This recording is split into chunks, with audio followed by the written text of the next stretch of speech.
جب جہاد فرض عین ہوتا ہے، جب کشمیروں پر، فلسطینوں پر ظلموں کے پہاڑ توڑے جاتے ہیں، جب مسجد اقصیٰ کو کہ جو انبیاء کی مسجد جس کو سلیمان علیہ السلام تعمیر کرنے والے ہیں، جہاں صلاح الدین ایوبی آیا تھا، جہاں عمر بن خطاب رضی اللہ عنہ آئے تھے، فاتح بن کے آئے تھے، وہ مسجد کے جس کو شہید کیا گیا، اسرائیلی بدماشوں کا جس کا قبضہ ہے، کبھی اپنی اولادوں کو یہ بھی بتاؤ کہ ہماری مسجد مسلمانوں کے عروج کے دور، وہ ایام مسلمانوں کی قربانیوں سے، شہادتوں سے بری ہوئی تاریخ کبھی اپنے بچوں کو بتاؤ، اور نماز و حج کے اندر ہی سارے کا سارا اپنے آپ کو کامیاب سمجھنے والوں، جہاد کو دہشت گرد کہنے والوں، یہودیوں عیسائیوں کی غلامی میں جینے والوں، ذرا اس حدیث پر غور کرو۔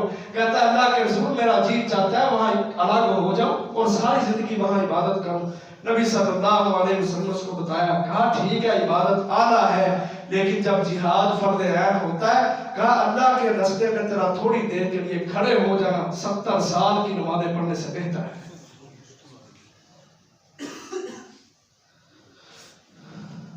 ایک اور صحابی آ گیا، کہتا اللہ کے رسول مجھے سیر و تفریح کی اجازت دے، گھومنا چاہتا ہوں، پھرنا چاہتا ہوں۔ اللہ نے حکم دیا سیروا فی الارض فانظروا کیف کان عاقبۃ المکذبین۔ دنیا میں بڑی بڑی قومیں آئیں، سرکش لوگ آئے، سب کو ہم نے تباہ و برباد کیا۔ اللہ نبی مجھے اجازت دے، میں ان علاقوں میں جانا چاہتا ہوں، سیر و تفریح کرنا چاہتا ہوں۔ نبی صلی اللہ علیہ وسلم نے فرمایا سیر و تفریح کرنا چاہتا ہے، ان سیاحت امتی الجہاد فی سبیل اللہ، میری امت کی سیر، میری امت کے لوگوں کی سیر و تفریح جہاد فی سبیل اللہ ہے۔ پھرو، تلواریں لے کے نکل جاؤ، سیر و تفریح بھی کرو، کافروں کی گردنیں بھی کاٹو، مسلمانوں کو فاتح بھی بناؤ۔ یہ تربیت کرنے کی ضرورت ہے اپنی اولادوں کی۔ ان کو بتاؤ کہ مسلمانوں کا عروج کیا تھا، مسلمان کیسے کھڑے ہوئے تھے۔ میرے نبی تو جب پہلی جنگ میں کھڑے ہوئے 313 تھے، وہ 10,000 کا لشکر کیسے تیار ہوا، وہ قادسیہ کی جنگیں، وہ لاکھوں کی تعداد کیسے بن گئی۔ وَرَأَيْتَ النَّاسَ يَدْخُلُونَ فِي دِينِ اللَّهِ أَفْوَاجًا، گروہوں کی شکل میں لوگ کیسے اسلام میں داخل ہوئے۔ بتاؤ اپنے بچوں کو، یہ ہے تربیت تمہاری اولاد کی۔ آج اپنی اولادوں کی دین کے مطابق یہ تربیت کرو گے، اللہ کی قسم کل کو مسلمان سر اٹھا کے جئیں گے، اپنی اولادوں کے عمل جہاد سے ان کے سینے ٹھنڈے ہوں گے۔ اور یہ تربیت صحابہ کرام نے کی تھی۔ محمد معاذ کا قصہ سنا ہے، جنگ بدر میں جنگ شروع نہیں ہوئی، عبد الرحمن بن عوف رضی اللہ عنہ کہتے ہیں کہ میں نے اچانک ہی اپنے دائیں بائیں دیکھا تو چھوٹے چھوٹے بچے محمد اور معاذ، میں پریشان ہو گیا کہ اسلام کا پہلا مارکہ ہے، 1000 کا لشکر سامنے کھڑا ہے، ہر اسلحہ اس کے پاس ہے، کیا ہم کریں گے؟ میرے ارد گرد تو چھوٹے چھوٹے بچے، موت کا خوف نہیں تھا، لیکن ایک حوصلہ ہو جاتا ہے انسان کو۔ کہتے ہیں ابھی میں یہ سوچ رہا تھا کہ وہ بچہ مجھے نا ایک سائیڈ سے میری قمیض کھینچ کے کہتا ہے چچا ہمیں بتاؤ ابو جہل کون ہے۔ مسلمانوں اپنی تاریخ کو یاد کرو، اپنے نبی کی سنت کو، سیرت کو اپنے ذہنوں میں بٹھاؤ، چھوڑ دو آپس کی لڑائیاں، یہ وہابی ہے، یہ بریلوی ہے، یہ دیوبندی ہے، یہ شیعہ ہے، یہ کافر ہے، یہ فلانا ہے، یہ فلانا ہے، چھوڑ دو ان سب چیزوں کو، اصل کافر کو پہچانو، اصل دشمن کو پہچانو۔ ہماری مائیں ذمہ دار سمجھے اپنے آپ کو، اپنی اولاد کی تربیت کے حوالے سے۔ کہتا ہے میں نے اس کی طرف ابھی دیکھا ہی، دوسری طرف سے میرا کرتا کھینچ دیا گیا، دوسرا مجھ سے پوچھتا ہے چچا ہمیں بتاؤ ابو جہل کون ہے۔ میں نے حیرانگی سے ان سے پوچھا بچوں تم نے ابو جہل کا کیا کرنا ہے؟ کہتے ہیں ہم نے سنا ہے کہ وہ ہمارے نبی محمد صلی اللہ علیہ وسلم کو گالیاں دیتا ہے۔ آج کہاں ہے وہ مائیں، کہاں ہے وہ والد؟ آج تمہاری اولادوں کی تربیت اس لیے نہیں ہوتی کہ تم نے اپنا عمل نہیں ان کو دکھایا، تم کبھی جہاد کے لیے کھڑے ہی نہیں ہوئے، تم کبھی مسجد مدرسے کے لیے کھڑے ہی نہیں ہوئے، تم نے کبھی اسلام کی رستے کو ہموار کرنے کے لیے کردار ہی نہیں ادا کیا، عمل